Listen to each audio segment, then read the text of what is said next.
Good evening, everyone. Welcome to Dong Nai Radio and Television Stations. Here's the news today.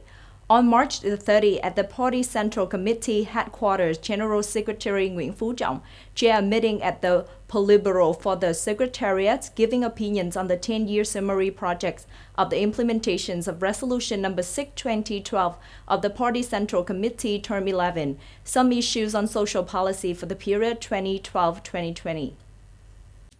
At the meeting, the Politburo emphasized building and perfecting the comprehensive, modern, inclusive, sustainable, human-centered social policy as the subject, goal, motivations, and resource to develop. The implementation of social policies must be under the direct and comprehensive leadership of the party, the strict and effective management of the state, and the regular supervisions of Vietnam for the Land Front and political organizations, social, active participations of people, businesses, arose the desire to develop and promote tradition of mutual affections and mutual love.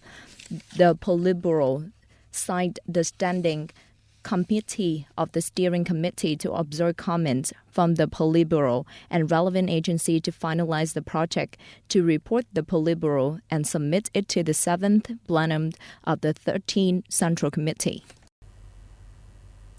According to the State Bank of Vietnam branch in Dong Nai province, up to now, the loan balance with interest rate support under DC 31 of the government has reached over 712 billion Vietnam dong. The sales of loans with interest rate support is 1.3 thousand billion dong. With 56 borrowers receiving interest rate support, the amount supported is 3.4 billion dong. The disbursed capital of this 2% interest rate support package is considered to be not as expected. This is also the general situations in the localities today. Faced with the above situation, in order to continue promoting the implementations of the policy of interest rate support from the raised budgets for loans of enterprises, cooperatives, and business household, according to the DC number 31 of the government, the State Bank of Vietnam has just sent a written request to the State Bank of Vietnam branches in provinces, cities, and credit situation to continue promoting the implementations of this policy. For credit institution, the State Bank requested to continue to define the implementation of interest rate support loans under the DC number 31 as a key task, which needs to be urgently and drastically implemented in the spirit of the ultimate responsibility.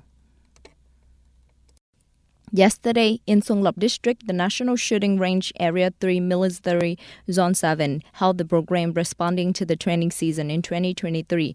In 2023, the National Shooting Range Area 3 was assigned by Military Zone 7, training 130 new soldiers.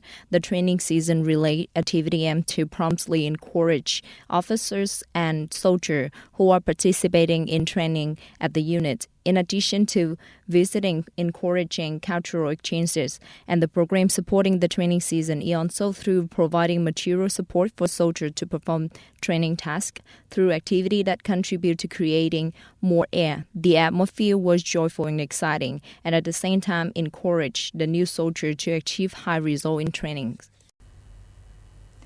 In his keynote speech at the Bell Forum for Asia's annual meetings at Hana Island in March the 30th, the new Chinese Premier Li Qiang announced that China will push to further expand the market for businesses, foreign industry.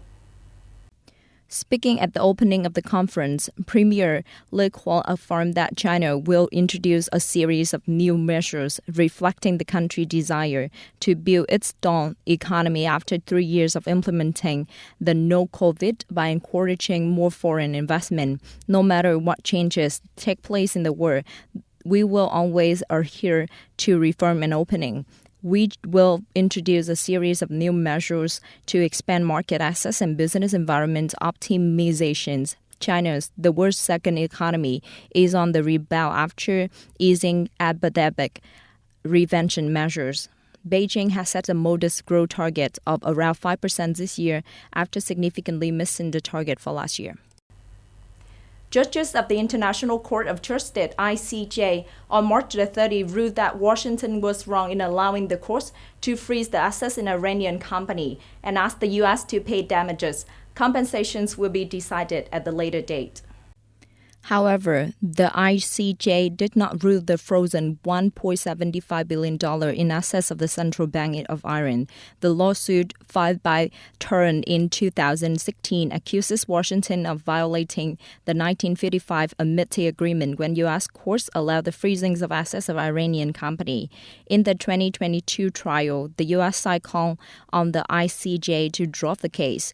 But the court rejected this proposal and ruled that the amicable agreement was still valid. The judges also explained that the court has no jurisdictions over the $1.75 billion in assets of Iran's central bank, which is currently frozen by the U.S. because of the bank is not an entity. Trade should not be protected by the above agreement. That is the end of our news today. Thank you for your time listening.